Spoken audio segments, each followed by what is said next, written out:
on a True South Hill, Trump posted mocking Justin Trudeau, calling him the governor of the great state of Canada, and saying he's looking forward to more talks about tariffs.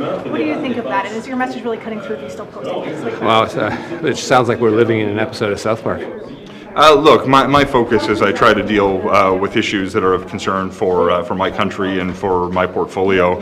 To the extent that there are questions on what President Trump may be looking to do in terms of managing the relationship with Canada, I think they'd be better placed with the American administration. Of course, we will do what we can to stand up for the well-being of Canada and for families who call this country. Okay, well, Canada is a sovereign country.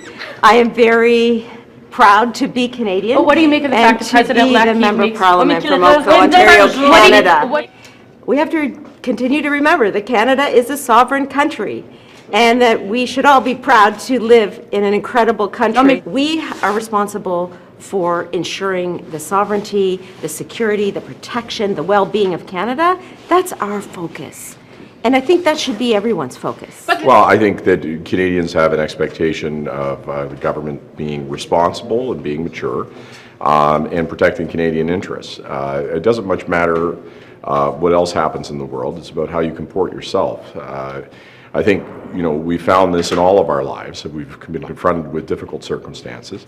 And what you need to do is step back and ask the question, what's the most mature, responsible response? And in this case, the relationship between our two countries is vitally important, not just to Canada, but also to the United States. And there's a lot of things that we can work to. So I think there's a lot of things that are said, and I don't know the context, but I do know the importance of the relationship, and that's what we need to stay centered on.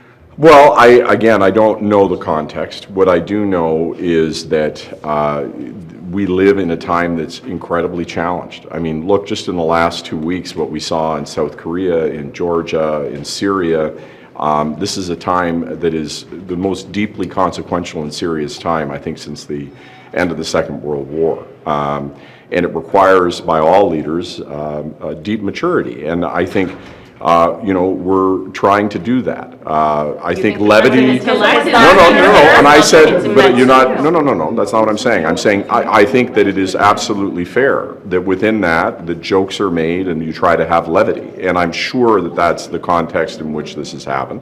It's my understanding. It's okay. But so no, I'm saying that we have to all not react to every word because we don't know the context. We can't react to everything. We need to focus on being mature as a country and taking responsibility for the things for which we have control. Is there context that would make it okay, that would say well, let me put he's ready to be a serious trading partner, a serious relationship? Let me put it this way, that the conversations that we are going to continue to have, the administration has not as of yet taken office, that we are totally and utterly committed to working with that administration towards the benefit of both of our countries. And every word we say needs to be towards that end. Obviously, that relationship is going to be challenging, as all relationships with every new administration is challenging. But we have to stay focused every moment, every minute, and not reacting to everything that is being said, but instead being relentlessly focused on Canadian interests and not parsing or dissecting every word.